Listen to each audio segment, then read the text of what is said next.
Keith Lee is all elite. Hello, everyone. I am Angel. This is the weekly Wrestling Heat podcast. We have a very interesting show for you guys here today. We've got a co-host here with us. We have Elias, the, owner, if you will, of this podcast. The CEO? CEO, whatever your gimmick wants to be. The authority? Yeah, all of that. We got Matt, who you're listening to here right now as well. Matt, how you doing? I'm doing good. Hope you guys are doing well as well. Awesome. And Moise, with whatever gimmick you have this week, how are you doing? So last week I was Smart Moise. This week I'm Stephen A. Hussein. Oh, so you're Dumb Moise this week. Gotcha. Dumber Moise. Yes, yeah, we have Smart. There you go, Dumber Moise. We have Smart and Dumb Moise. So just depends on the week, I guess, or the time of day. Well, welcome everyone. Like we mentioned right at the top, we have a little bit of a different structure to today's show. So we're going to be discussing first off what we think is, I say we. This is definitely my moment of the week. The biggest moment is Keith Lee has officially shown up in AEW. Guys, this is our moment of the week, is what we're going to call it for now. Can I ask a question?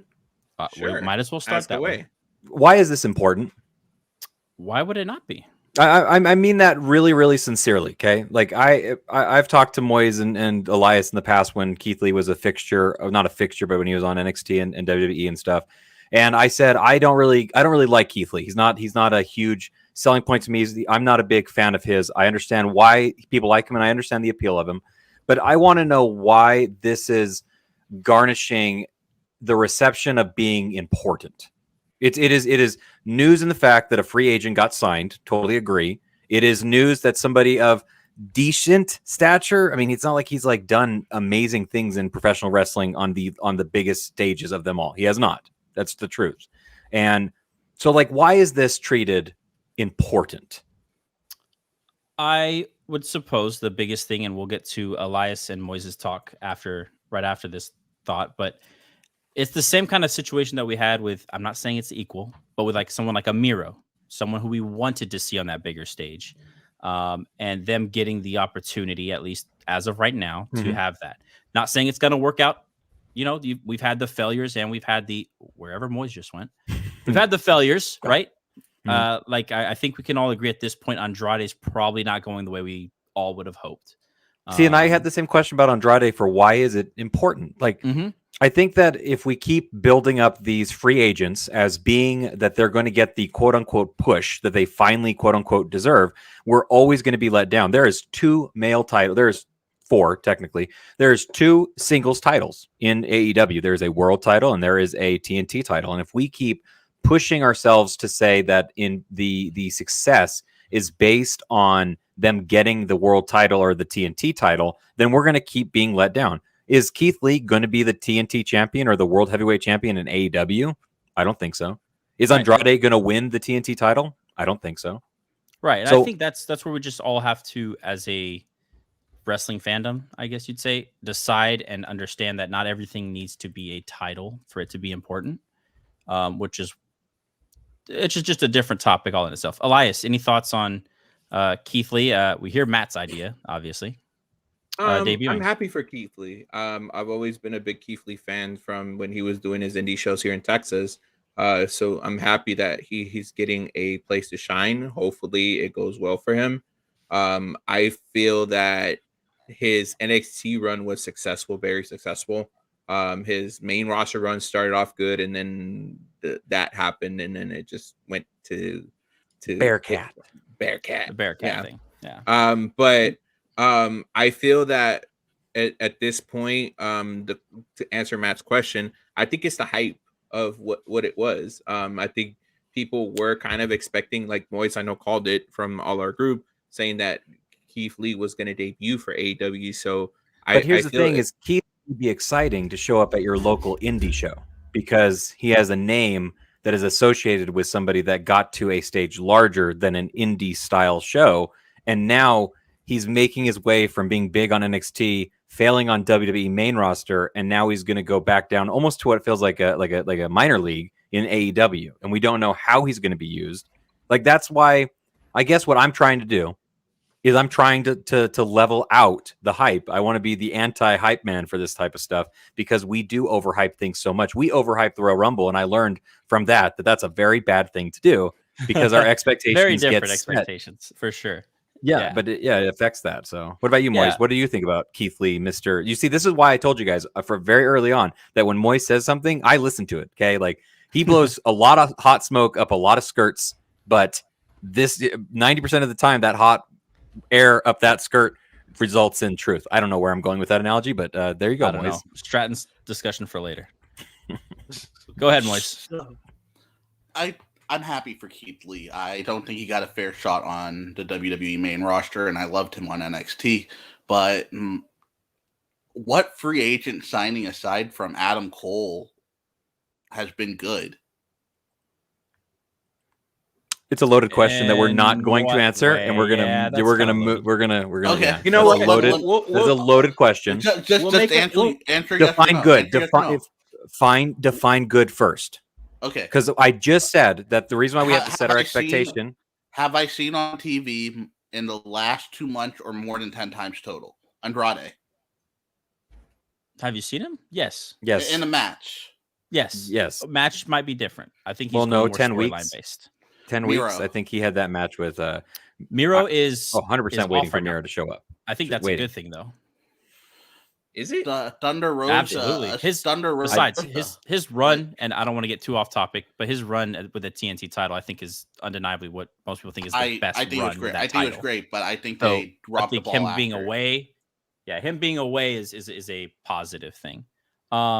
We've It's got, going to result in a big pop when he comes back. absolutely. So I agree Him- with you. him So I being agree with gone you. is going to be a big. It's thing, only so. going to result in a big pop if he comes back with his wife, who's way more over than him. I don't Disagree. think that's true. Loaded That's not question. true.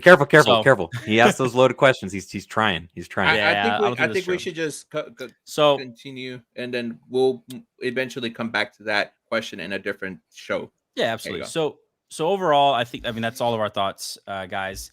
Do you guys have any discussion points on the match? It was pretty much an Yes. extended squash match.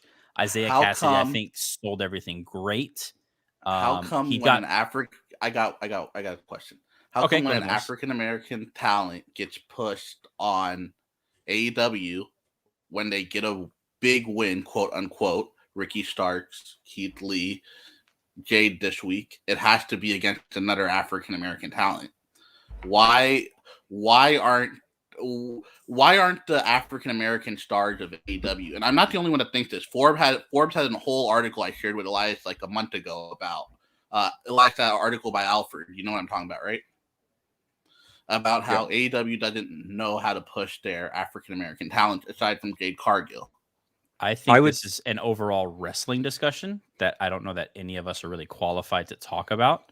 Yeah. Because let's be honest, in the other company, the top champion is Bobby Lashley, and he's not even the main storyline of his own championship. Okay, but So, the biggest faction overall in the world wrestling. is on the biggest faction in the world is in that company. Bianca Belair is in that company. Sasha Banks is in that company. I would I say. think- I would think say for right that's now. that's a different kind of discussion, and Yeah, I that's don't a think different it kind relates of very conversation. well. We need to just go ahead and It doesn't relate very well to this. Yeah, I'm hosting oh, next week, so this is going to be fun. So, Elias, any discussion points on the match itself? No, I mean it advanced the story with the Hardy family, Andrade Hardy family office. On you saw Matt Hardy leave Private Party and let them get decimated. It sucks for Private Party because I like when they first debuted in AEW, I thought that they were a promising tag team. They beat the And Young Bucks. I just don't Mhm. like how their progression went from close getting there to somewhere in between everything. Matt, final kind of thoughts? Any moments or anything within the match you liked? No, it was an extended squash match. It was a introductory segment that looked like a match. This is one of those times where we talk about it's not a match; it's just a segment, and that's what this was. It was extended. Sure, Isaiah Cassidy sold really well for somebody else to get over, which is kind of the sad story for Private Party. Yeah, I really don't have much. This match did not sell me back on Keith Lee for me personally, who didn't care for him all that much.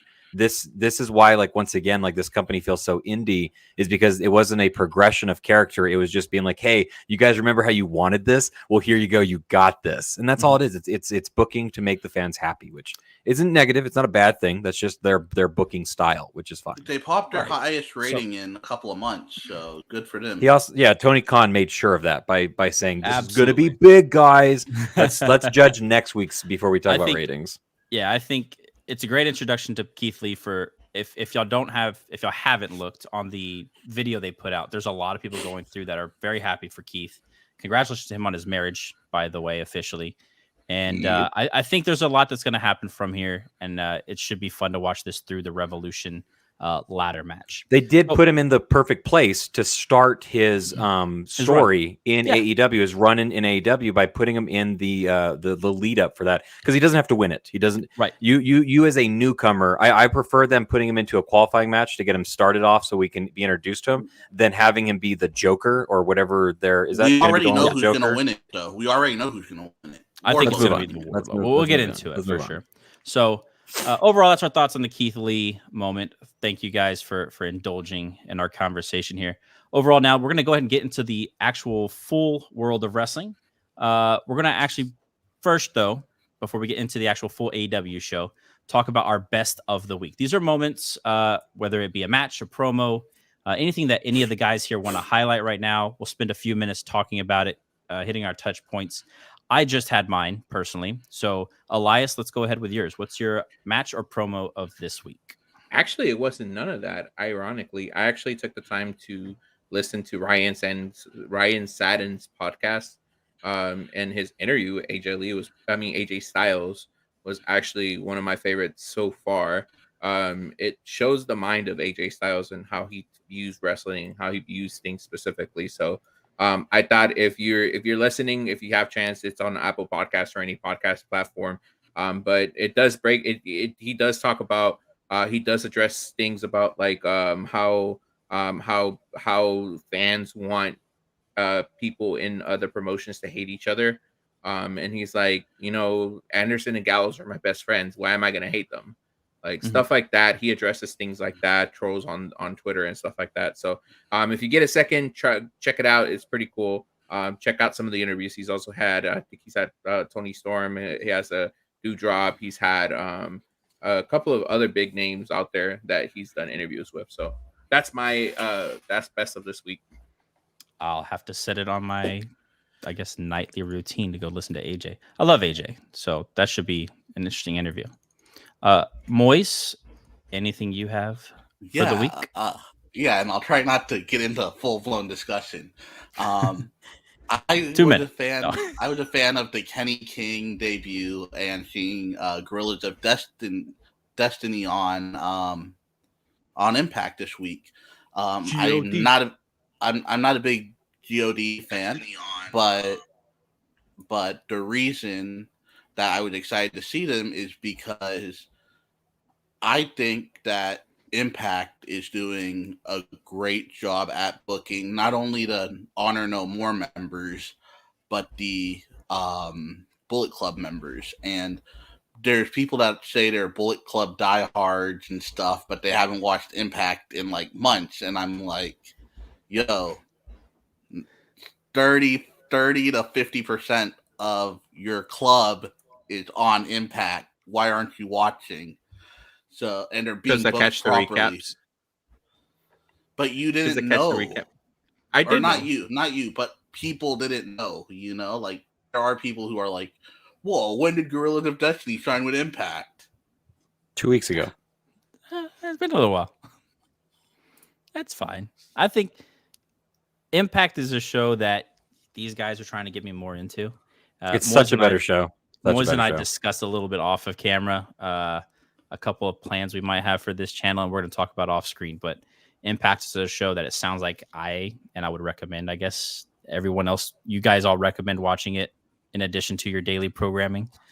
So Impact sounds like hopefully is on the come up overall. Matt, you have a very interesting one this week. It looks like I do very much want to hear what this is all about. Yeah, so I'm actually not like a lover of deathmatch wrestling. most of the guys here that know me know that I don't like death match wrestling, but it's like that kind of car accident where I can't look away from once I start watching it.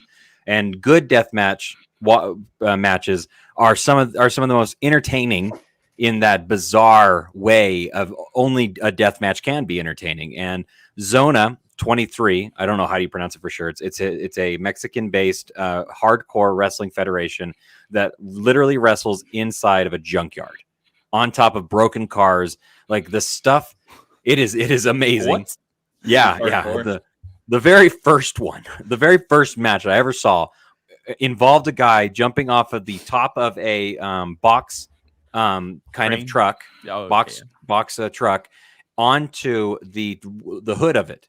And when they did that, they bounced off of the hood, and the guy that was doing the move to the other person took way more of the impact because he bounced off of it and hit the ground.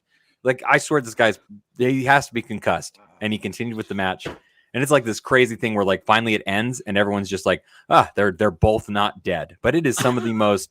And the crazy thing is you see like this bizarre sense of like technical wrestling. It's not, and I'm not trying to be rude or disrespectful to the people that are honestly like doing this out of a crazy passion for it, because there's no reason you would do this unless you had a crazy passion for it. But like, they're not technical wrestlers. And sometimes they try to trick you into believing that they might be. And it's like, I'm just here for the really bad flips off of giant cars onto 3-layer thick plate glass window that doesn't shatter when they hit it. It just folds, meaning their back is just scraping on the folded glass. So basically, if Nick Gage was Mexican times 5.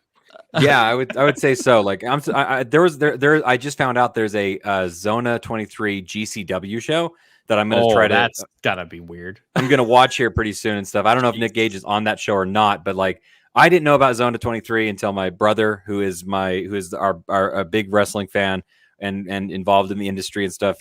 He's the one that turned me on to it. And I don't know if I hate him for it or if I love him for it, because every month when a new one comes out, I can't not watch it. So that's all I got to say. All right. Before we move on, Oh, do you have something else to talk about? I was going to drop a little promo in there, but before we move on, make sure that you click and subscribe to our channel. Right now we are holding a contest where our lucky 100 person, well, not 100 person, but if we get to 100 subs, we will pick one person to win a wrestling t-shirt of your choice.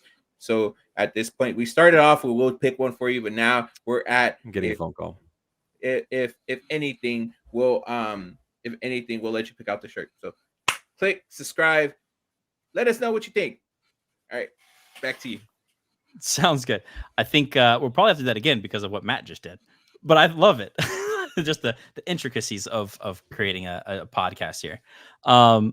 Everyone else out there also, by the way, let us know, did you have anything that happened this week? Is there anything that you guys would love us to discuss? Maybe we'll bring it in next week. So here we go. This is what I think we are all here for, what you guys would have clicked on this video for. The show that has everyone talking positively or negatively. It's fair enough. AEW. What's all that about, you guys?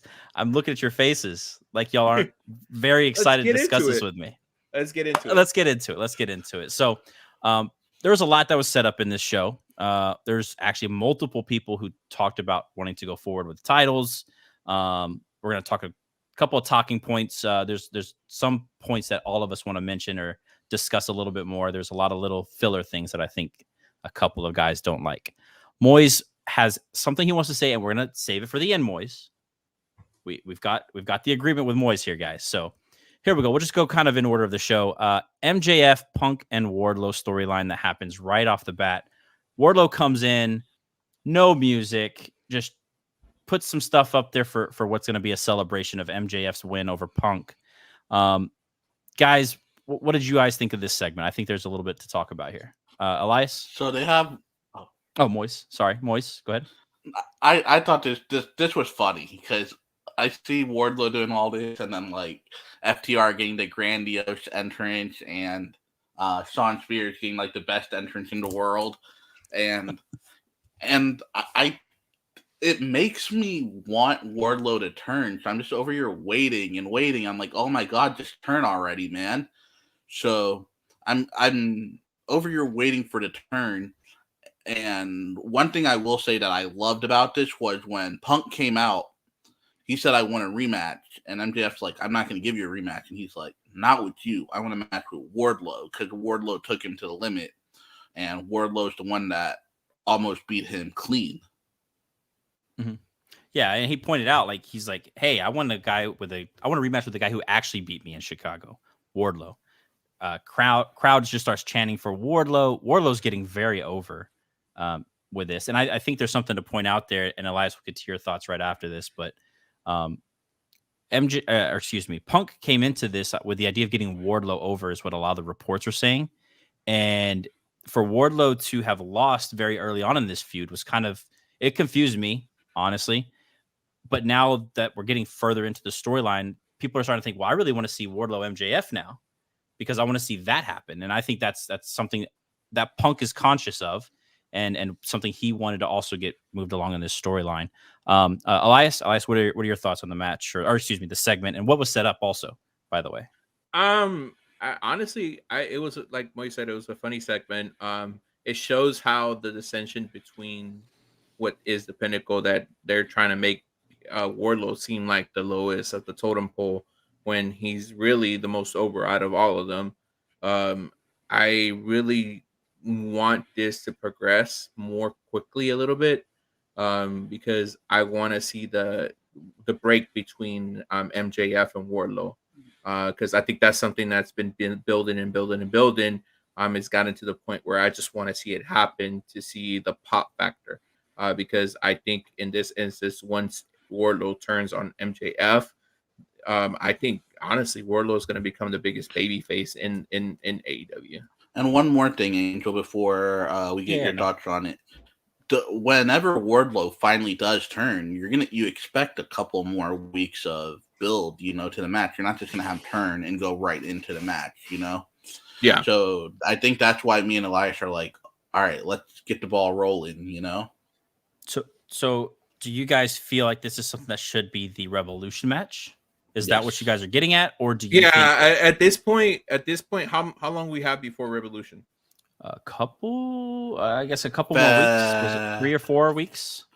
February 2 or 3 weeks, maybe. February 19th? It's not next week. Oh, 19th next week? Yeah. Basically. Wow. I didn't even know. If it is the case, I don't think there's any chance that that's going to happen. I think this is after Revolution. March 6th is actually March 6th. March 6th. Okay, so it is about a month away. Yeah. So I don't know. We'll see where it goes. Do you think we get a tag match? Maybe Spears and I think MJF in this segment, for those of you who didn't see it, he was very much putting over, I beat Punk twice in Chicago. That means if he gets the loss at Revolution, he'll say, I still won 2 times to 1 or something. Just MJF gets his little out that he always looks for. I think the funniest part of this segment for me, guys, and it's a little thing, but I thought it was hilarious. When MJF gets in the ring, obviously he kissed that's his real girlfriend, by the way, if y'all didn't know, that chick he was making out with. When he gets in, he starts doing this like little creeper walk. And like in the very corner of the image, you see Tully Blanchard doing it also. Did y'all catch that? No. I did not, but one thing I did pop for was how he kept building himself as undefeated when he is undefeated. I popped for that. Legitimately pinned. So anyway, it was a good segment. I enjoyed it. Afterwards, also it sets up a match that came up next, which is Wardlow versus Blade, which came out of kind of nowhere. But right before that, you have Darby, Sting, and Andrade. Andrade basically says, hey, I'm going to go after the TNT title also. Darby, nothing really to talk about there. The Wardlow and Blade match, same thing, kind of an extended squash match. Really quick, Revolution for the TNT title. You think we get a three-way, or do you think we get Darby or Andrade singles? I think a three-way match would be awesome for that title. I think Sammy also needs to drop it, though. Elias? I'm down with whatever. Sure. Because I want to see Sammy versus Darby. That's two of the two pillars of AEW. I think that match within the sun would be pretty cool to see because it's a clash of two different styles. Andrade versus Sammy. I mean, that's the Latino in me. I would love to see that. In a triple threat, it'll be a clash of three styles, which is pretty cool to see at the same time. Like, yeah, so we'll see.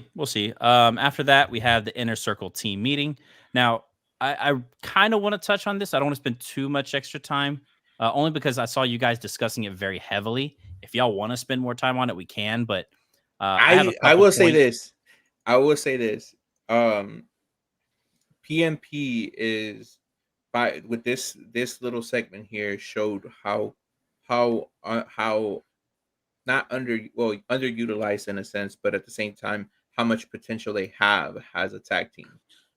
Day or Santana, both has a team, but Santana, I can see him as a single star because Santana is fire on the mic. I think this is one of the times where Chris Jericho got owned on the mic, and that doesn't happen often.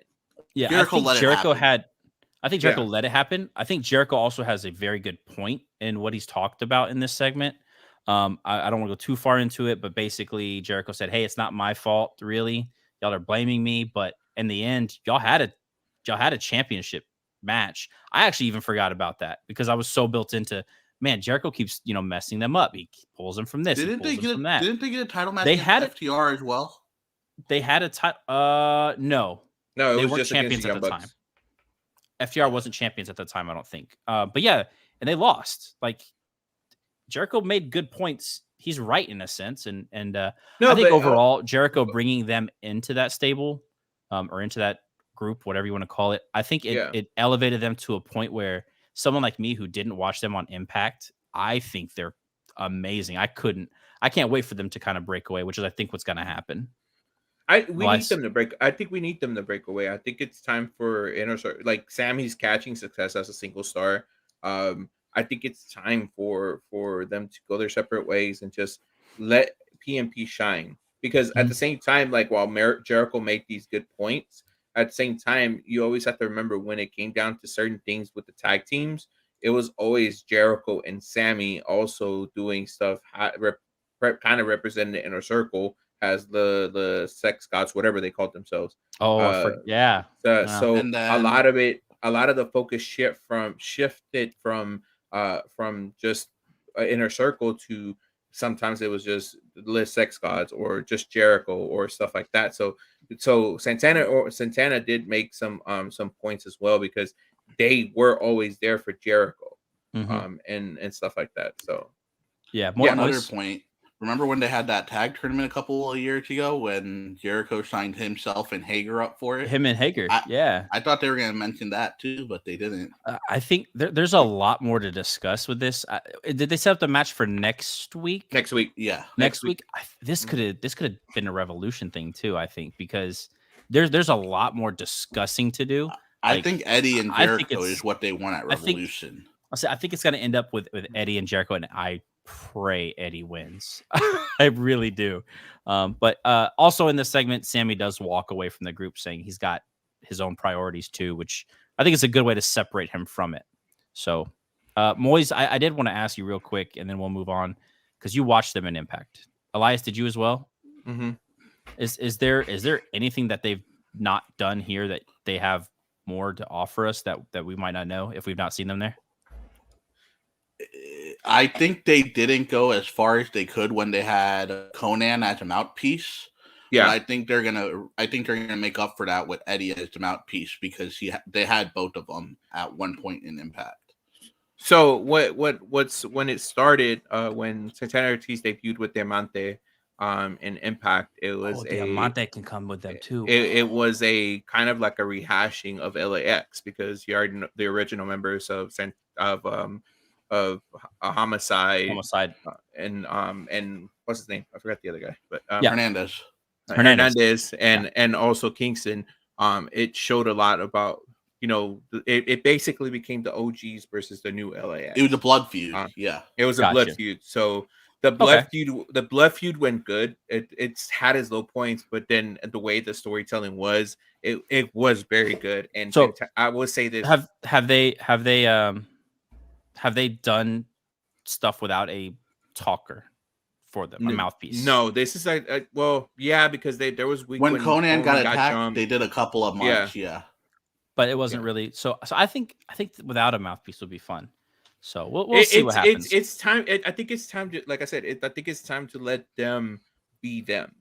Yeah, I think they have. Cool, I think they have a style that is kind of unique and like a mix of wrestling with like lucha with standard traditional wrestling. So yeah, I agree on that one. Well, I think we spent a lot more time on that than based off of y'all's comments. I thought y'all were gonna hate everything that happened here, so that's cool to hear.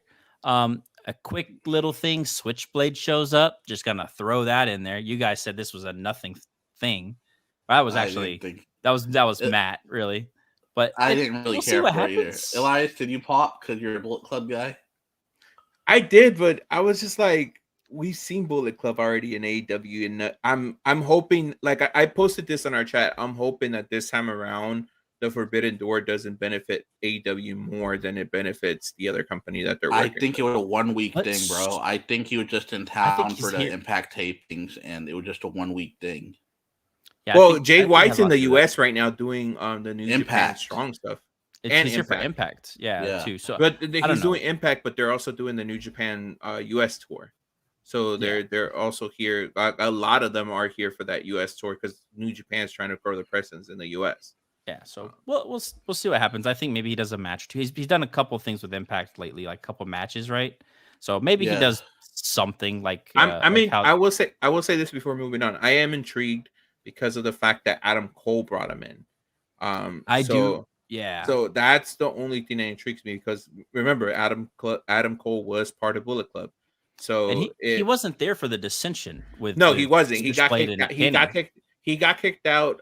He got kicked out when he left Ring of Honor, and that's when Marty Scurll had joined Bullet Club, and that's when Kenny took over as the leader. And we're not seeing him on TV, fans. Sorry, Marty's not going to be on TV anytime soon. No.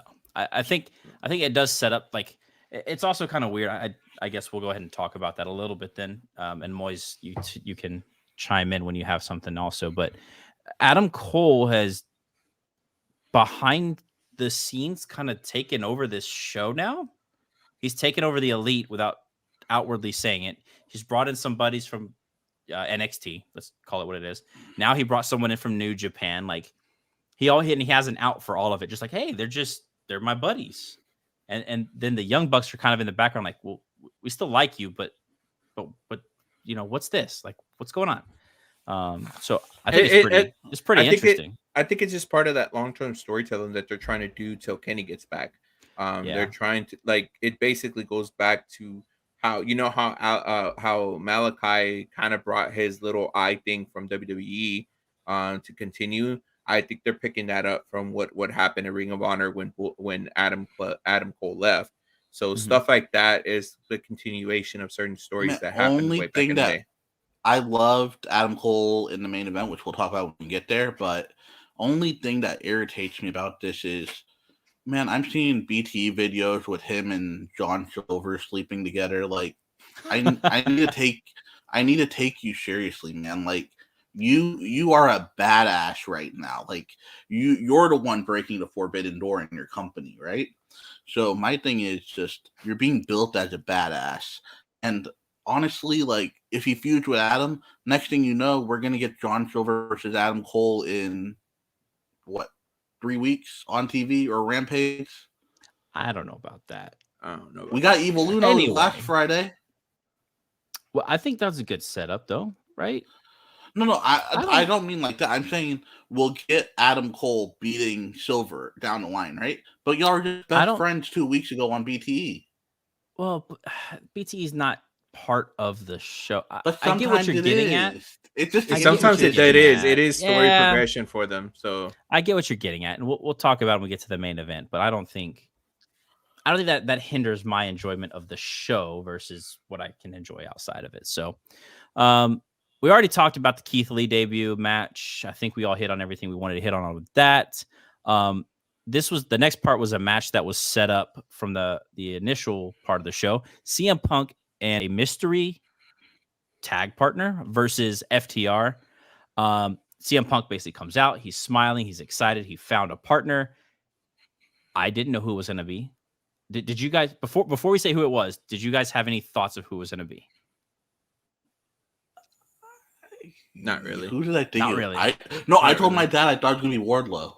I told my pops I thought it was going to be Wardlow. Wardlow, yeah. I saw someone like in a joking but serious way say, is it Danhausen? Just because CM Punk and the Danhausen thing? Well, So no, because because CM Punk Twitter, CM Punk kind of tagged a couple of people. I think he tagged Samoa Danhausen and somebody else. Joe, like Hey, like there was already a couple. You in the country? Yeah, this was like you were gonna fly him out in like 2 hours, right? Or in like 1 hour. Punk's got the money, you know. Yeah. That would have been just over the top because we had the Switchblade thing, and then Keith Lee, right, which was out of kind of. I thought it was going to be Switchblade for a minute in the Revolution match, whatever. Anyway, but out comes John Moxley of all people.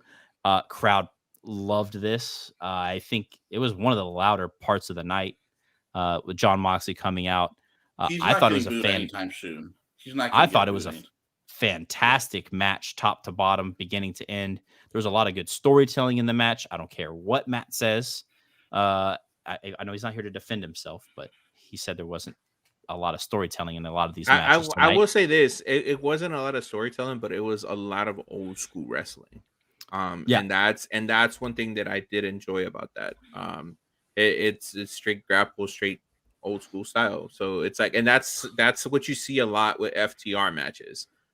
They don't usually go out that specific style of wrestling. So I think I appreciate the match more as a fan than anything because of that style.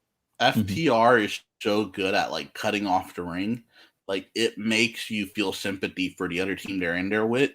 But oh my God, when CM Punk almost dropped Tully, I was like, oh my God, Tully's about to die. I feel like Tully said, yeah, I'll take a GTH or GTS, excuse me. And then he got there. He's like, GTH.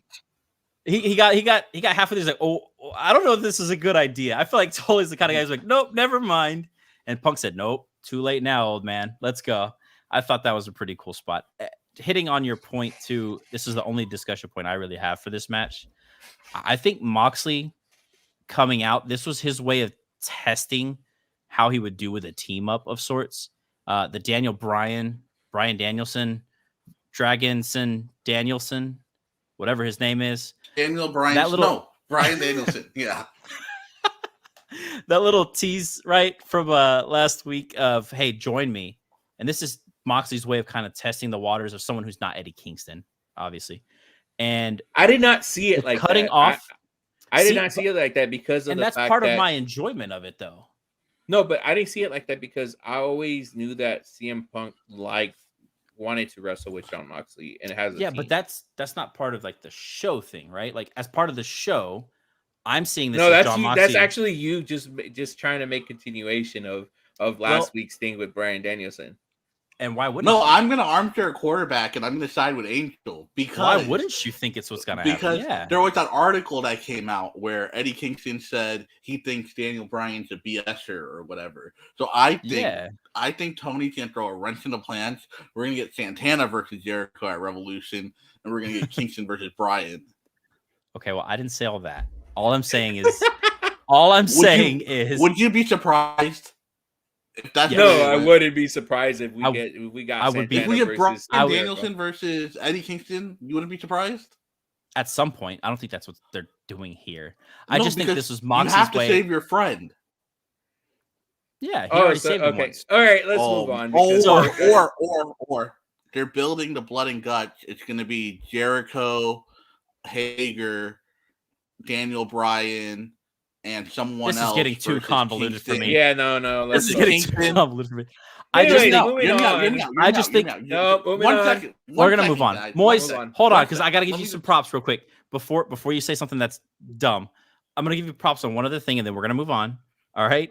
You did say the talking one team. The talking point of how they cut off the ring. I thought that was the main part of the storytelling. That's why I enjoyed this match. At one point, not Cash, Dax comes around the ring, Punk leaves for the hot tag, and that's Moxley realizing nobody is there for me. So I think storytelling wise, this was great. If you didn't see it that way, maybe that'll change your enjoyment of this match. Guys, if it doesn't, oh just well. hear me out. Give me Anyway, 25 moving seconds. on. Give me Ladies and 25 gentlemen, seconds. he won't move 25 on. seconds. Okay. Bring him back. 25 All right, seconds. moving That's on. all I want. 5 seconds. Give him. Hold on. Let's just hear this out. Kingston, Moxley, and Santana Ortiz is a team of 4. That's all I'm going to say. Anyways, Correct. moving on. So, I think Punk winning was a good thing too. By the way, I know Matt had a different idea. Then we got a TBS title match actually on TBS, guys. Can y'all believe it? Miracle. It wasn't on TNT this week. Do we only get TNT title match on Rampage? Because it seems like that's what they're going with this, right? It's weird. This was the first time Jade has defended the title on TBS against AQA, who I'm not familiar with. I know you two guys. Cup of coffee in NXT. She's one of Booker's reality wrestling people. She was actually champion down here. So I read an article on that the match wasn't good because people are placing the blame on her of not following the match. That's what I read this morning, but I thought it was a solid showing for Jade. As she's getting better as time goes. It's not perfect. She's still green, but I think like her, money. I think her along the lines as kind of like almost they got kind of thrown in there without much experience. And I think they're catching their stride as they go. And I think her working with, from what I've read, there she's working with Brian Danielson on in-ring stuff. So she's showing progress. I kind of want to see what's next. But if she runs through the whole division, then who's gonna dethrone her? That's my question. Gotcha. Moise, real quick. Okay, this is leading to Serena Deeb versus Jade Cargill. I'll let y'all know that right now. But one thing that really irritated me about this match, and you both know I love Jade Cargill, so don't be like, oh, he's anti-AEW. It irritates me that AQA had, and I love AQA. Like I'm a big reality wrestling mark too. I hated the fact that AQA looked better in this match than Julia Hart, than Anna Jay, than the girls that have faced Cargill that are already in the company. Because she was the closest to beating them. No, I think she was Anna the had a better showing. Bro, she almost beat her. That she hit her finisher, and it was a false finish. Anna Jay almost beat her too. She had her. But in it was that. a She false had her in the. But Jade She had never her gonna tap out. She's Goldberg. You She's don't never know gonna that. tap out. You don't She's know Goldberg. She's never gonna tap out. Elias, back me up here. Anyway, it was a decent match. I don't. Elias is think on my he did side. that. No, he's not. You can tell by his interest. Then I think this is one of the best segments they've introduced into the show, and I think it's a great way to have another women's segment. And I wonder if this was Deeb's idea. The rookie 5-minute challenge. I think Dean Malenko did something similar, and she's like a female Dean Malenko. So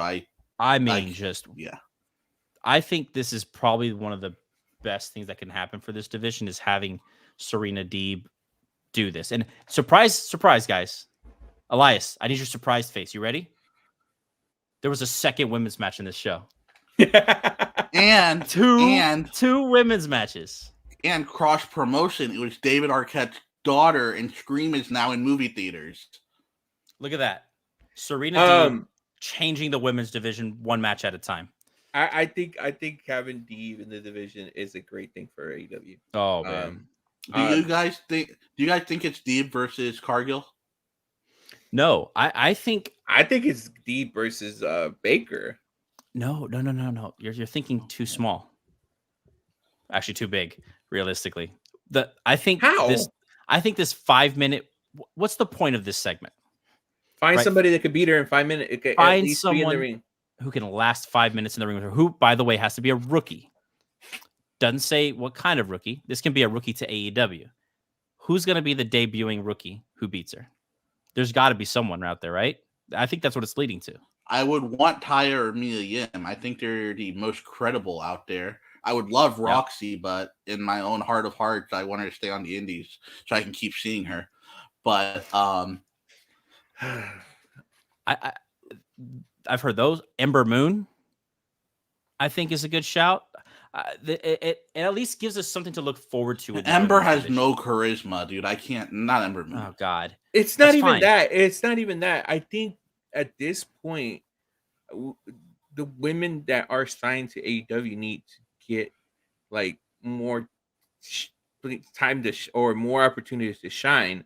Like wait, somebody like Paul. Okay, hold on. Let me finish. finish. I'm agreeing with you, but I want you to come back to me.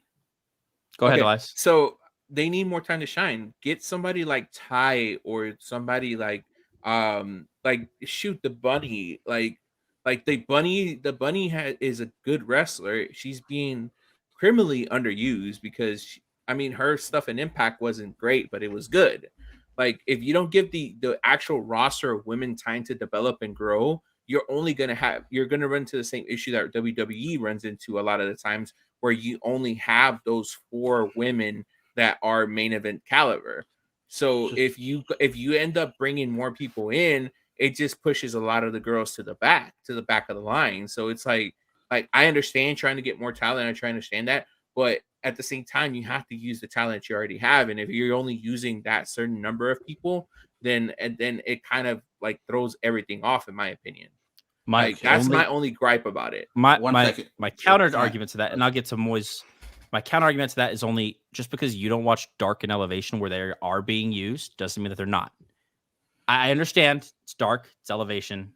They are getting used there. There was a whole women's storyline that was 2 months in the making over there, and we did also have a couple of other women's segments. But I think this being there is a good thing. And Moy's final point before we move on to the main event. So, Elias, you agree with me that when these new women come in, like AQA, they shouldn't have the best showing against Jade Cargill. That should be an Anna Jay or a Tay Conti, someone that's facing Jade Cargill that's in the company. It shouldn't be AQA that's the closest to beating her. That was my point. Well, no, because I think if a new person comes, like, don't get me wrong, if a new person comes in, you want them to have a good showing. You don't want them to get squashed. Yeah, with Keith Lee. Like you want them to have a good impression on the fans for them to want them back. So if it's somebody like AQA, her having a good showing might get, like, she got a pop. Like, don't get me wrong, she did get a pop when she came in. So it's like you want, at the same time, while you want to get your people to get a good showing, you want your veterans of the show to get to have that same level of respect or anything. I will say that Anna Jay and Jade Cargill's match was very good because of the fact that they work well with each other. Mm-hmm. Okay, pause. So what about Sky Blue and Serena Deeb last week? Sky Blue's not a rookie. She's on the roster. The 5 minute is new this week. The 5 minute thing is new this week. But Sky Blue lost in like 30 seconds. That's my point. Well, that's why she started the 5 minute thing. So this is why Deep started. So they blacked themselves in the corner where they have to have a rookie do it now. Not necessarily. I think this is just Deeb's. I think it's open way of to doing anybody. It. I don't think she said rookie. She said rookie. She specifically says rookie. Rookie meaning newcomer to AEW, like not rookie in ring, like a Taya or a Ember or something. Yeah. I mean, if it's that, then I mean, it is what it is. It's honestly, it's leading to a big women's debut, I think, and I think it can be Mia Yim. So Mia Yim would her husband's already there. Just showed up. Yeah. Could be Taya. So, all right, ladies and gentlemen, we are getting now to the final segment. Thank you all for watching so far. We've got about 5-10 minutes. Matt, thank you for joining us back for the final segment of AEW, the Texas Death Match, where I know you have a lot to discuss on it. Real quick, we're going to have a match discussion on this. We'll talk about Hangman's Reign, all kinds of fun stuff. Matt, give us your take on this because I know it's a hot one. Try to keep it around 2 to 5 minutes. I mean, we're talking about the Texas Death match. Yes. Yes, sir. The Texas Waste match. That's what it should be called. So a couple of big things that are problematic with this is they used it for a way for us to think that there was a chance that the Murder Hawk Monster might win this match by stating he doesn't lose this match very often. It was a very cheap way to try and build heat for him to possibly have a chance of winning, that he just wasn't going to have a chance of winning, which I think actually says more about their lack of faith in Adam Page than it does anything about the Murder Hawk Monster. It's meaning that they don't feel like Page deserves a clean win over Lance Archer, which makes no sense because he got a clean win over Daniel Bryan. So I don't understand why Bryan Danielson. I don't understand why that would matter at all.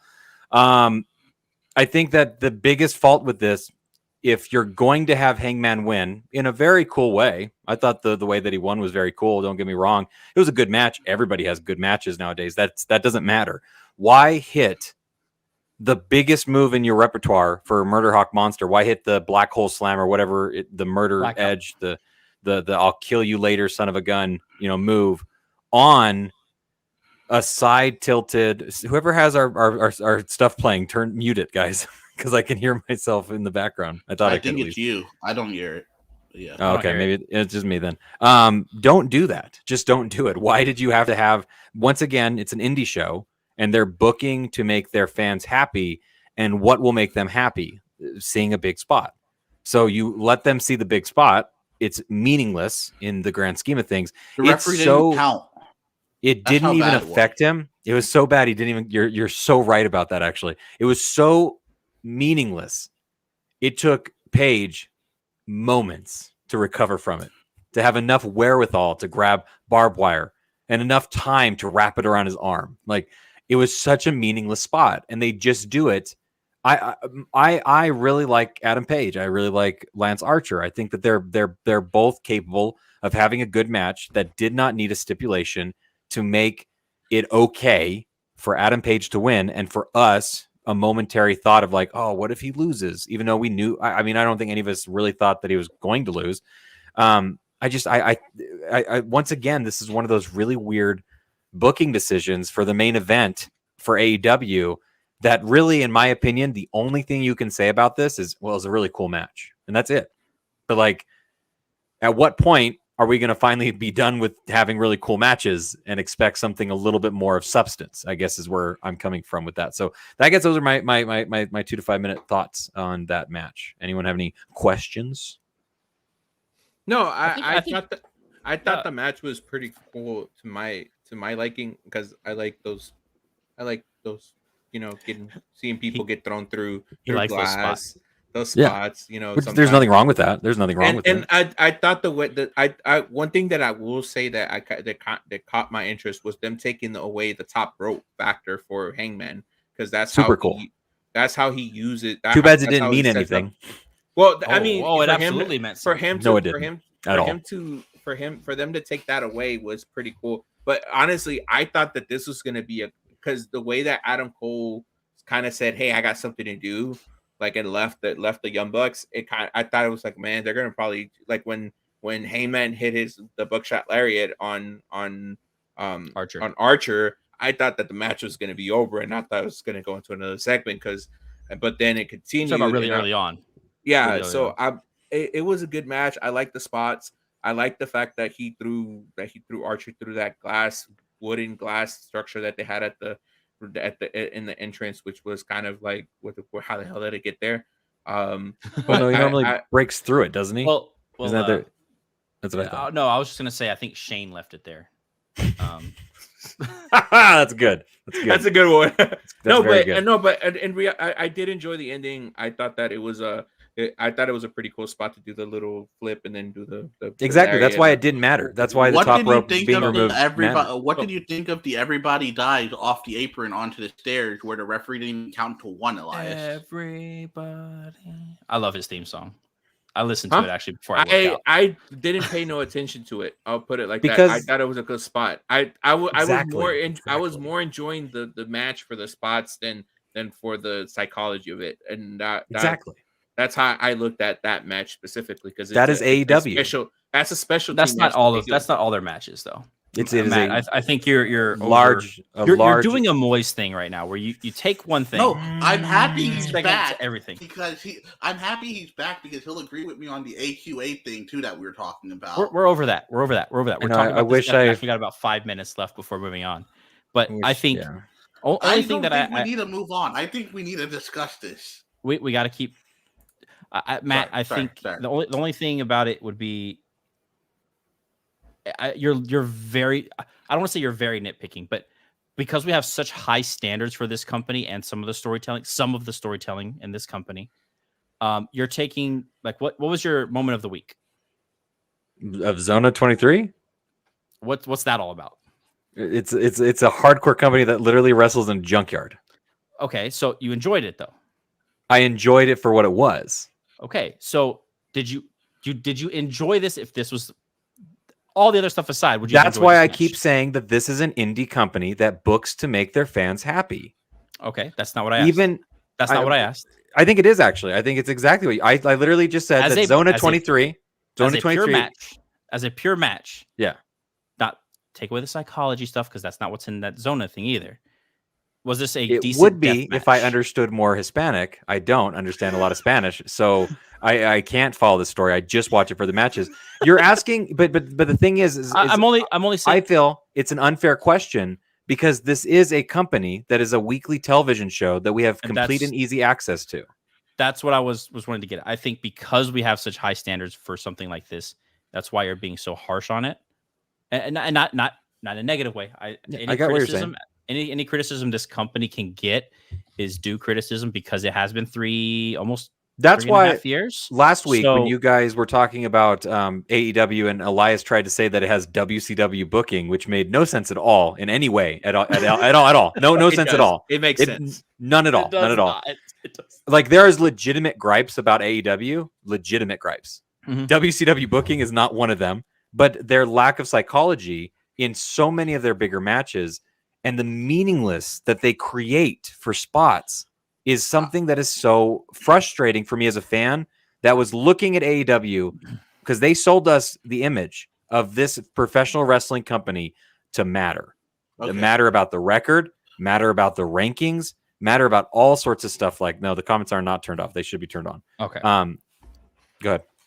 Moise, quick thoughts on the overall match. And I assume you have some. I don't care.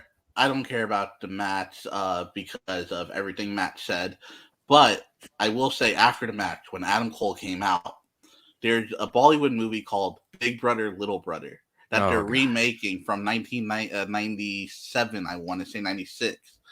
And in the new promo, it's the little brother, and he's like, yo, what's going on? And he's like, yo, I got a movie coming out called Little Brother. And the big brother's like, oh, I got a movie coming out called Big Brother. So he's like, why don't we just make one movie called Big Brother, Little Brother?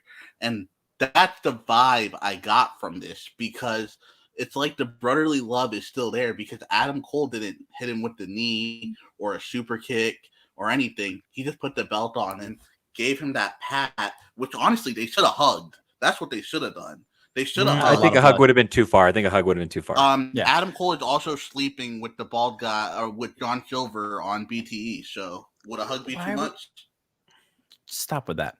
You can't bring up Dark and Elevation and not bring up everything else. Their universe is complete. Their universe is complete. As much as you want to say it doesn't, it is because a lot of the stuff that happens in Sammy's blog, that happens in BTE, they are gets translated to the fan of AEW.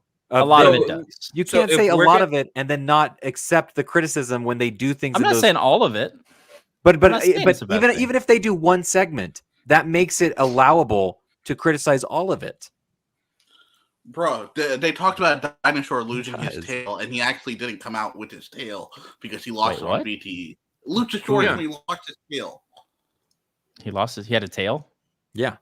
When did he have a tail? When before quarantine. I don't watch it. I have no clue what you're talking about. Okay. Anyway, I don't watch BT. Anyways, I will say this. I will say this, and then we'll move on. The fact that Adam Cole came out and did that plays into the mind games that Adam Cole is trying to play with the Elite. it builds into that story. That's That's how I it, because they clapped for him when he won too. So that's why I'm confused. I think there's a little bit of their only main long-term storyline, their biggest long-term storyline is the elite is the elite stuff. Like you And got to remember, Wardlow. right? Like what is this company Wardlow. called? What is this? No, that's the second important storyline. But what is this company Yeah, but you called, said guys? only. all elite. All elite. All Elite Wrestling. This is an elite. This is another This is an elite form of storyline. their. It Yeah. is, and that's what this company is technically fully about. Now, Wardlow is a secondary highest story. The MJF, Wardlow, CM Punk. That is the secondary biggest storyline. There's plenty of others. AEW does not lack storylines. They don't at all by any stretch. This episode of AEW Dynamite was extremely okay. It was at the very top of the okay. And I think that honestly, when it comes to what AEW is doing right now, that is about the highest praise that they can expect for doing the same thing week in and week out. The reason why their fan base is not growing, and you can tell me, well, this episode got a lot of views. Sure did. Let's wait till next week. The reason why the fan base itself is not growing is because they're booking to make the fans that they already have happy. They're not booking. And to agree with your point completely, a famous football coach, very, very good football coach once said, Smart Moise is the best Moise. I'm just saying. This isn't smart. Bill We still have Belichick Stephen A. once said, to quote Buddy Ryan, another great coach, We have a quote and a quote. if you Quote listen section. to the fans, you'll be sitting with them soon enough. That's a really good point for AW. That's a very good point. Yeah, and I think I don't know. I think we'll see what happens. Don't you moving agree? forward. So the only You can only appease your fans so much before you have to start doing things to change. Bring in Vince Russo. No. That's how WCW died. Well, it's not completely how WCW died. Impact died. You need to stop watching WWE documentaries. I was told I get to go on my rant. We are. This is Hold done. on.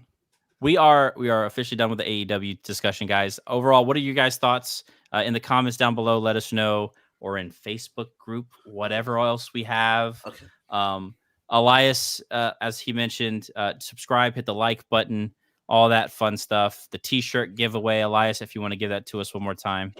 All right, ladies and gentlemen, we are holding a contest the road to 100 basically is where once we get to 100 subscribers, we will be giving away a t-shirt of your choice. Doesn't matter what it is. It could be a AEW, it could be Impact, it could be WWE, NXT, whatever. New Japan. Shoot, even if you like AAA and CMLL, we'll find a way to get it to you. But do us a favor, go to our YouTube page at Weekly Wrestling Heat and actually click like, subscribe, and follow us. And then once we get to 100, we'll pull a lucky person out from that 100, and we will contact you and tell you, hey, you want, choose your shirt. So back to you. So there we go, guys. Make sure you subscribe and get a chance to win a t-shirt. As Moise just alluded to, we're going to give him 1.5 minutes. 1.5 minutes to go on a little rant that he has, and then we're officially moving over to NXT, which we think is the bigger show from WWE this week. Moise, floor is yours. Testing 1 2. Can y'all hear me? 10 seconds. Time already started. Okay. So what I said about Tony giving the fans what he wants, that's great. But you're gonna end up with them. You're gonna end up sitting with them. You need to bring in Vince Russo. Y'all can laugh at it, but when Keith Lee came in, Vince Russo tweeted, "It's not who you bring in, it's how you bring them in and what they do after." Just like you can pick out an avocado to put in your burrito, but if the avocado is rotten on the inside, the avocado doesn't help your burrito. So when you bring in all this talent, like Andrade, you brought Andrade. Andrade looks like a great tomato you're about to put in tomato soup. But when you book him rotten and you don't take care of him and the tomato goes bad, you can't put the tomato in the soup, if you know what I'm saying. I'm sorry. I can't. Bat Elias left too. Moise, I appreciate the insight for what it's worth. I don't know that the analogies are your best use I think I made a fair of- point. of points. I don't know You that did. Vince You did. Russo You absolutely is made the up way a to get very your fair point. point. That it is not about who you bring in; it's about what you do with them once they're there. And it is Ay, extremely ay, important ay. that we see something get done proper with Keith Lee, who Oh, is man. the person that is actually in the Sorry, company. I still have 20 seconds. 1 second. Sorry. So Do you? Elias today made ramen with marinara sauce. If Elias bought the marinara sauce and it was expired, he can't put it in All right, ladies and gentlemen. to have a good meal. I don't even know if he knows that he got kicked out for 2 seconds. I'm so sorry, boys. I More ranting next time, less analogy building. don't think the analogies are the way to get the next point across. But Yeah. we do appreciate, Moise, that you think Vince Russo is the greatest thing of all time. I don't. Are you a big so- Vince Russo, Mark? Are you a big Vince Russo, Mark? No, but I Who? think it's better than having Moise. no writers. No, I think it's way better than having no writers. That is okay. So that's not the truth, though. Like, don't buy into their BS because Okay. obviously they have somebody writing a long-term story involving the Elite and involving They have MJF. some. Like there are people that are they've- in control of what is happening with the storyline that is driving these things. No, they've said that themselves. That they don't. I know, have a I know. writing Let's team, not- but let's they not They be have have a Mark. team. Let's They not be- have let's- people who do know the story. You think they show up a week before and they're like, "Hey, how do we handle this week's MJF CM Punk thing?" You don't I think Cody like, does? I think Cody does. What you think, Cody? What? How will I book myself this week? I think Cody does that. Yes. Oh, you're right, He's and not he even- totally booked himself to lose. Yeah, that sounds like Cody Oh, Rhodes. it'd be Yeah, great if 'cause I then- lost. So, Yes, 'cause ladies that and way when I gentlemen, become All a right, ladies and heel gentlemen. or a face, Moise I had will his get the rant. pop. Matt is taking us off the rails with Elias trying to figure out what his life story is, and I'm just standing here trying to All right, WWE defend talk. AEW. So we're gonna go ahead and get into NXT. Seems to be the consensus with the guys Hold who on. all. Before we go there, we had 2 points from one from SmackDown and one from Raw. No, we don't. Oh, I was RK just gonna Bro. save that for the end before we just Okay, well, all get right, rid let's of go. everything. Never mind. I Go, was- go. I mean, we can talk about it now. We'll get out. We'll be done. Art Gable's money. Go watch the segment. That's all. Yeah, go watch Chad Gable. He's awesome. Yeah. Thank Watch you. Thank Thank you. You Apparently, guys Also, boo, you Randy guys was boo pretty good. education when y'all cut me off. You guys know that? don't You guys boo do education. You guys Okay. And then we There have we go. AJ Styles, Damian Priest. Apparently was a good match on Raw. That's not saying much. Plus, it's AJ Styles. and Why Damian not? Priest, so it's gonna be a good match. Yeah. Yeah, Yeah, it's like Ron- Ricky Starks. It's like, okay, we get it. You're very good. So Oh, the, God. one thing Ronda- I do one thing I do want to touch on this one was that watching the promo that Ronda did on Monday Night Raw compared to SmackDown was a between night and day. The one that she did on Raw felt forced, and this one just flew more naturally. Ronda's promos aren't what is gonna sell tickets. It's Ronda herself. So she could Yeah. be a cardboard box and it's still It'd gonna be sell interesting if tickets. they gave Ronda a mouthpiece. It would be interesting if they gave Ronda a manager of some Smart kind. Moise. I was Well, actually, obviously being you, honest with you, obviously you. Honestly, I would was pick first. expecting Heyman to be her mouthpiece. Paul I would be don't- a good one shout. I would be Yo. interested to see what that would feel like or look like. I don't know if Heyman is the best bet. Obviously, he can do it. I'm not. That's not saying like, oh, I think he'd be bad at it. He'd be amazing at it. But I would want something that felt different in some way. Like Like Shayna Ronda. Baszler. See, I don't think that either. I Not don't to know be a what it, mouthpiece. I don't know what it would I be think that Shayna's I would gotten be. really good on the mic. That's the thing. I don't know what it would be that I would want to see. I'm not like You I don't want have the St- answer. I think but I you think that want it would be a interesting. Skip Bayless or a Stephen A. Smith. Is what you. Wow, want. you have Some- really bad taste in sports and So, analysis. My That big, explains my, your tomato analogy, though. my big thing is only just I don't think anyone else in that women's division outside of Becky. You got your Sashas, your Charlottes. You know what's It's just those, interesting? it's those same top people. Whoa, None whoa, of them no, have a mouthpiece. Bianca. You know what's interesting is I said those same. there's ones. been so much more growth in the AEW women's division than there has been in the WWE women's division over the course of the last full year. Like if you did 365 days, that it's so interesting because I was such high on the female or on the women's division in WWE for such a long time and had very negative critiques about the AEW women's division. But like slowly the build of the AEW women's division has been such a better build overall in creating you don't their watch Raw and SmackDown, in so that's not a fair point. creating their headliners, their mid card, and their jobbers. They have a very good hierarchy about what everything is, in my opinion.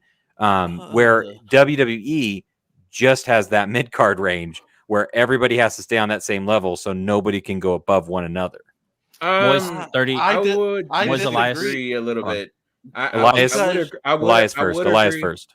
I would agree that AEW is doing a better job at building the women's division. The hierarchy of it. Hierarchy. The women's division overall.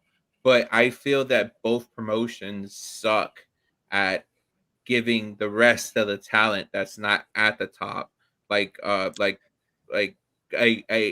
good the same amount of time that the top stars get. And that's a habit between WWE and AEW. I actually feel that Impact has the better women's division. Impact has the best women's showcase of talent. Yeah, Impact and NXT booked their women the best, but agreed. I think saying AEW, dude, I don't know if you watched any of the Bailey and Sasha stuff during the pandemic. AEW would never even attempt that, bro. I said 365 days. I'm not talking about individual. I'm not talking about individual segments or individual talent. I'm talking about the hierarchy that has been built over the last year. Yeah, like you understand who's where and what they're doing. Give me 3 females, boys, right now. Give me 3 females. I want the headliner, the mid card, and the jobber. Give me 3. Okay, easy. Okay, I'll even give you an upper card and lower card. I'm not asking for that. You got Becky as your main eventer. Right? I agree. Okay, you got Bianca Belair as your upper mid card. No, she's not. I don't want upper mid card. I want a mid card. Okay, you got Rhea Ripley, Bianca Belair. You got more people in the mid card. All those women are supposed to be main eventers. All those women are. Actually, you can't say supposed to be main eventer. Becky, Doudrop. We're supposed to believe Carmella. That was a much better job. That was a good job. That was a much better job. No one believes Doudrop is a main card. She just I never said Doudrop. She main evented, but no one believes that she's the main eventer. Exactly. You're agreeing with me. Sorry, we're all talking at the same time. Everybody yell right now. What I'm saying is you need to build a mid card. That's why you have so many women. That's what AEW is doing very well. That's what they aren't. You're having one match a week, bro. They're having matches, but you're seeing hierarchy built over the last year. I'm not talking about a single night or a single match. I am talking about a year. All right, that's our time for this subject. But there was 2 women's matches this week, Moise. 2. What? Another women's match? 2 women's matches on AEW this week. And nice try. And there's always one. There's always one on Rampage. There's always one on Rampage. Always one on Rampage. And they do a good job of that. And Dark Elevation is nothing but women's matches. Yeah, but we don't talk about NXT. I am excited. NXT. I am excited. Speaking of AEW Dark, NXT that was a cold. Had a great show this week. They draw about the same if you look at the metrics. If you could, Rampage. The Rampage does too. That sucks, right? I do think Rampage is also an NXT show. Did you see what the card is for? Before I let's go. Let's go. Rampage has a terrible card this week. So NXT, it really does. It really does. 1 second. What did your CEO said? It's an A level show. Did he not, Elias? Oh yeah, that's awesome that the president of a company is selling his product, Moise. God, don't be a mark. Don't be a mark. I'm not being a mark because listen to me. What does Vince always say about NXT? It's our developmental. Vince okay, you know what? You got me there. You got me there. But Vince did, right? You got me there. So speaking of AEW Dark, NXT, according to Moise here. No, we had the Dark Dusty tag. You know what? We have the Dusty tag. Stop it, Moise. Please. The Dusty tag. We're already a little over time. The Dusty tag classic. We had the first match to open the show. Creed brothers apparently are very awesome. They fought the grizzled young veterans. I thought this was a better match than the MSK tag match. This was probably my favorite match of NXT overall. The LA Knight match is good too, which I want to talk about. But you know what? The Creed brothers have sold me. I am now buying. You know what? The Diamond Mind has really started to sell me. I really enjoy Roderick Strong. I enjoy the Creed brothers. I don't like their mouthpiece a ton. But I get that he's supposed to annoy me, so he's doing his job. But He's Stephen A. I- Smith. no, stop saying that. You made me lose my train of thought. I'm done. Anyone All else right, have Creed anything to say about Brothers, this one? Moise, thoughts on this match? You have 1 Quick. minute. Yes, agree with everything Matt said.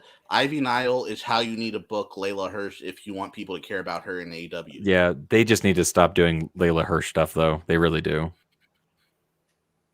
All right, Elias, your thoughts on this match? Did you watch NXT this week, Elias? I watched the recap on it. Okay. But Okay. I did take the time to watch both the MSK and this match. I will say I love Grizzled Young Veterans. Interesting. Gunther wasn't on this episode. They're very Oh, technical. Gunther. I love their British strong style. And then Creed Brothers I think Creed Brothers are going to win. I think Creed they will Brothers are too. going to win the Dusty tag. I think they should, because I think MSK is on a better trajectory right now to get to the next level, or main roster, whatever it is they want to do with them. But the Creed Brothers, I think it would totally help them to win the tournament, where it would not hurt the MSK, in my opinion, to have them lose it. You could call up MSK tomorrow to SmackDown, and they'd be like Paul London and Brian Kendrick when they had their big run. Say your comments about the Stratton stuff, because no one else has anything to say about it. So 2 minutes go. No, Matt. Yeah, Matt, tell me what you messaged me about Tiffany. But, okay, it was fine. It was fine. No, I that's totally, not what you messaged me. Totally okay. That's not what you messaged me. I'll read it verbatim. So Yes, for those of you who are please. wondering what we're talking about here, the next segment was Wendy Chu Yeah, versus Wendy Chu. Tiffany Stratton. I've put in our notes here, a little behind the scenes, guys. I asked Matt Moise to can't have believe what he said. Yeah, I did not professional- mean that word. I Say said, it, Matt. Say it. Yeah, I'm going to say what I meant. The Tiffany it's- match was very okay. Oh my God. Matt messaged me saying, and It was fine. For all It y'all. was He said fine. It was good. I said good. He said it was very good. I did not say really very good. I said it was invested. good. I said it was good. I said also Okay. Tiffany match was good. So now That's what my I said. God. It was good It for was a- what it was. It was good. And I thought I really the only thing I would say, I liked her finisher because it was unique. I haven't seen that finisher be done. And when she broke that nail, the character development. Don't stop. Okay, When she on to broke the next the nail. segment. Okay, so Dunn versus next, Draco. next thing was Pete Dunne versus Draco. Elias sounds like he's very excited for this, so go take it away. I'm trying to keep it moving, but Pete Dunne versus Draco was a good match. I was more interested in the after when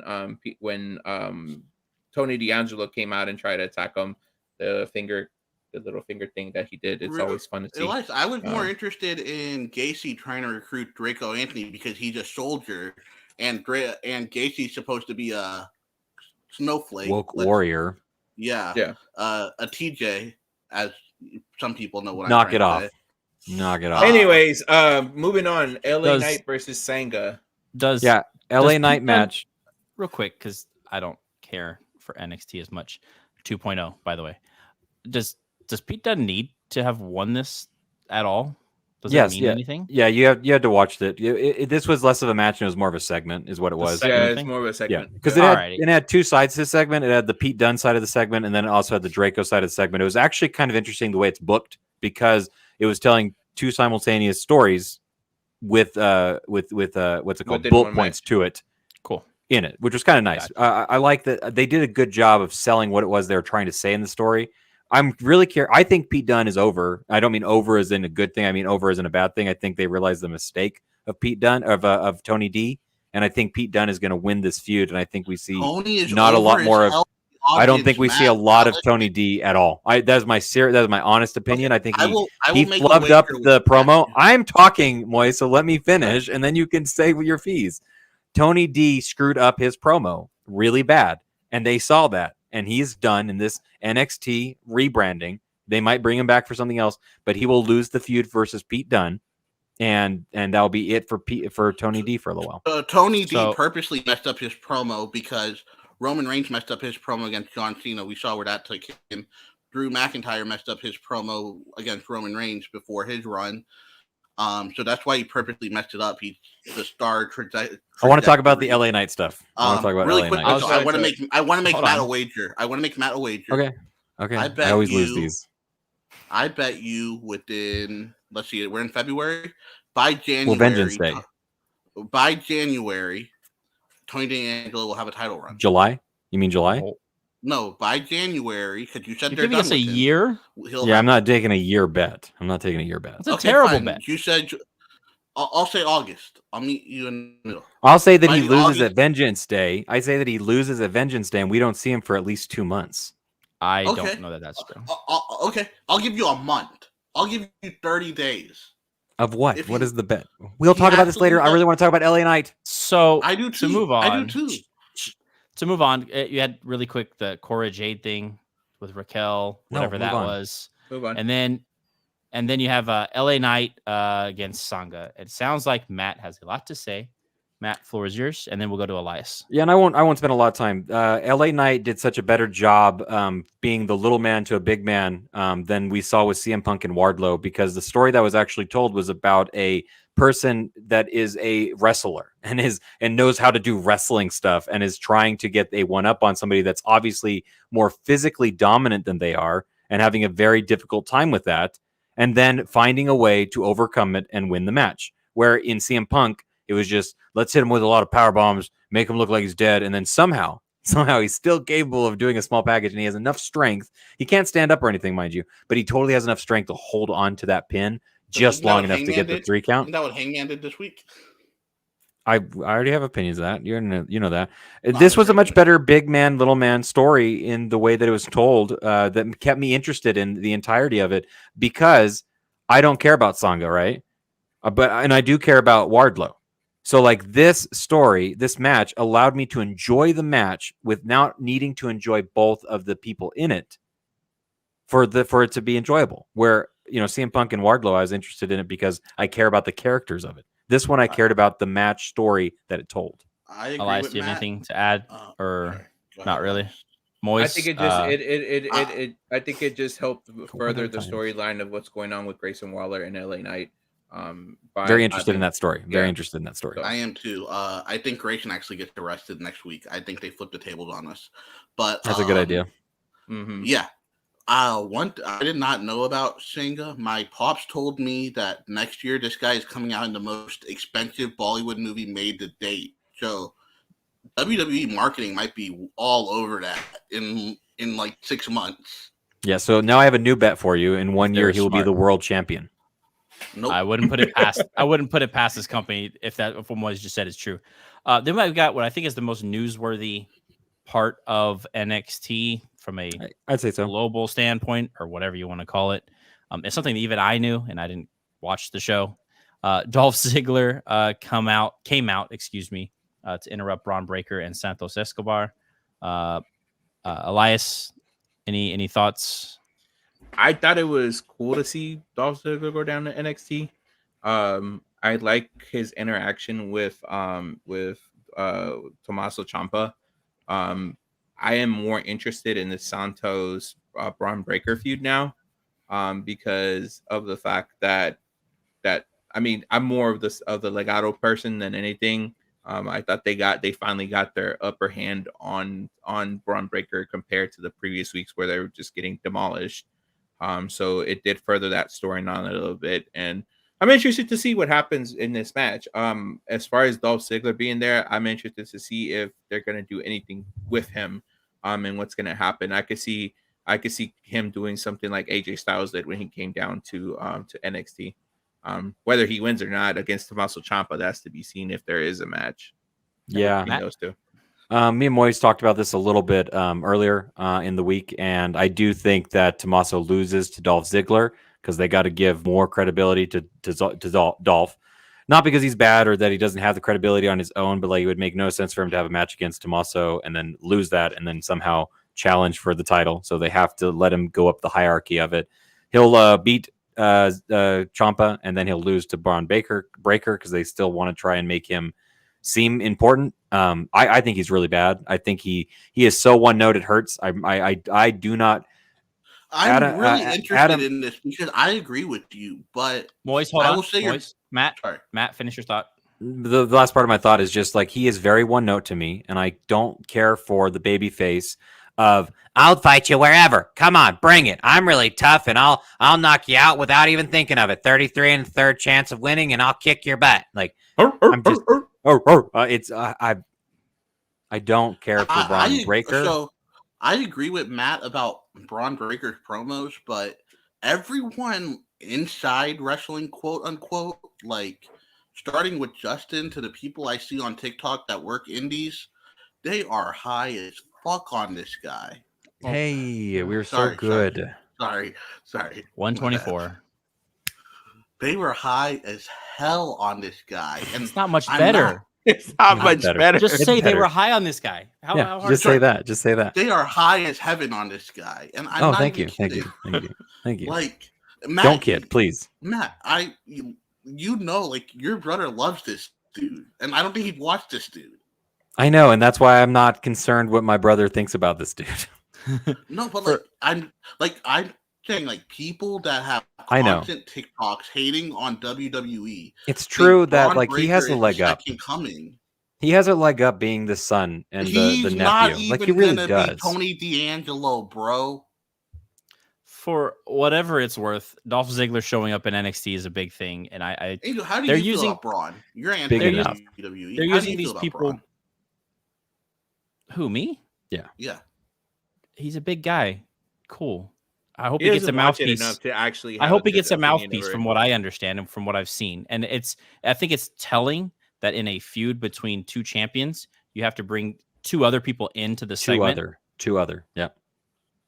Two other people had to come into the me and segment. Elias talked about this before we started doing the foursome.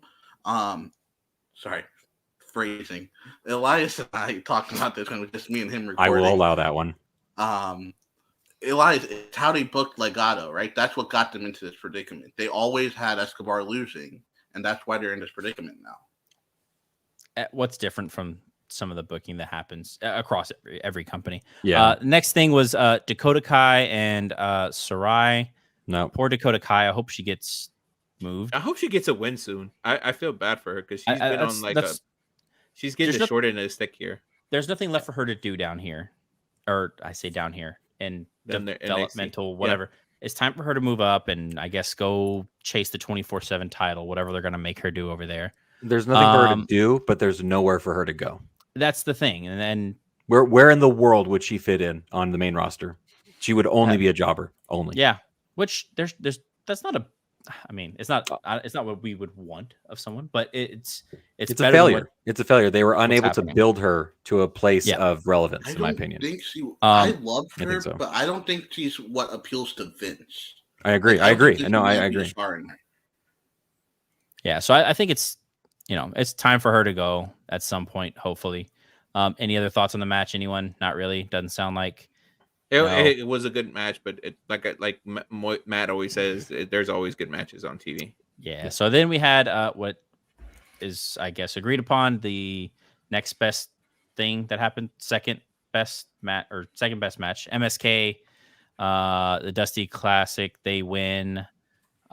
Cool. Can't wait to see them versus Creed Brothers. Guys, Creed Brothers. It's gonna be a really, really good match. And that's me saying it with the fact that everybody has good matches, and that's the absolute truth. But this is where you see the difference between a good match and then the next level match of a main event or a ending point or a punctuation point, if you will.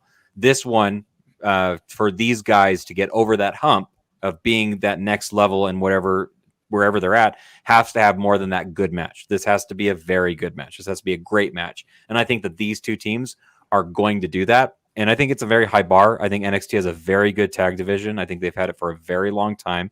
Very good history in the tag divisions for NXT 1.0 and 2.0. And I think the Creed Brothers, honestly, like, I am so impressed with this team. I really am, because when I watched them the very first time I tuned into NXT for what was the pay-per-view that I started watching NXT again on? Mm-hmm. That one? The one with War Games. War Games was before that. I've been watching it since War Games, consistent. And I was like, these Creed Brothers are just nerds. They're geeks. They're I don't like these guys at all. And they have completely turned me around, and I'm sold on them. And I really am excited. I think they should win. I really do think they should win. That's it. Elias, any thoughts on this? And then we'll go to Moyes before we get to the final segment. No, that's pretty much it. I mean, I agree with everything that Matt said. I mean, I'm excited more for the finals of this match than the match that happened itself. I kind of already knew that MSK was going to win, and I am interested to see this one for at Vengeance Day. Yeah, Moise. I think if they keep Braun away from the mic, it's going to be the same effect. I think me and Matt are going to be here in like 30 days if Braun didn't have a mic for 30 days, and we'll be like, oh, he's very fun in the ring. But you know what? I think that is 100% possibility. Honestly, like I think Braun, because of the type of baby face that they're selling him as, is the kind that I don't like. Overly heels, chicken crap heels, chicken poopy heels, and I don't like goody baby faces. I don't like the extreme, the extreme polar sides of the equations for it. I don't like that. Those ones are the ones that bug me. So mouthpieces for those kinds of individuals can help a lot for me personally. Like, just book him like Brock Lesnar. Have him come out, destroy everyone, call himself the next big thing, and that's all he says. And we'll be what do you think, Elias? Should they book him like Goldberg? What do you think? They should book him like Brock Lesnar. What's the difference? Okay. Well, Brock Lesnar has a mouthpiece. That's why. Brock can that's the difference. Wrestle a little bit more, and wrestles a little bit more. So the current final Brock Lesnar. That's final true, guys. segment. He at least does a German suplexer too. Final segment of NXT. Spears. The women's jackhammer. Women's championship match. Mandy Rose fought Kaylee Ray. I'm not talking about this. We don't. There's I didn't like the ending. That's about it. There's no need. There's no need. So there's no need. I think Anybody care?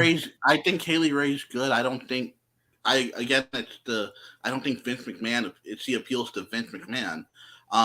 One thing though, I cannot believe we went the whole like hour and 30 minutes and no one gave their thoughts on Goldberg coming back. We appointed Elias to tell us what are the important notes on Raw and SmackDown to tell us. Completely passed by all that. And if that it was all for him to tell us what was the important parts of Raw or SmackDown. So anyway, I guess it wasn't that important because I'm everyone- sure he's going to win. I'm sure he's going to win, guys. I'm sure he's going to win. No, he's going to lose this one. No, I'm sure he's going to win. Maybe they give us Goldberg, Brock, and Roman at Mania. I bet they do. Yep, on Goldberg's final That would match. be a great. That would be a great moment. So here's Goldberg's the last match. The fact real that quick, we didn't talk about it is blasphemous. It is real quick. asinine that we did not mention Bill Goldberg. Real quick, ladies and gentlemen, that was NXT in a nutshell. Thank you all for watching our NXT review here. From Matt, Elias, and Moise, thank you guys. Leave a comment down below if you watch NXT 2.0, what you guys thought of the show and where it's going from here. Overall, ladies and gentlemen, that is going to do it for our show today. Want to thank you for watching Weekly Wrestling Heat podcast, and look forward to seeing you all again next week, same time on this channel, every Thursday, 8 p.m. Central Time. We've got Moise hosting. This was a train wreck. This is gotta be a train wreck. You got to tune in. Thank you guys again from Elias, Moise, Matt, myself. I want to thank you all for watching. Peace out. I don't have the button, Elias.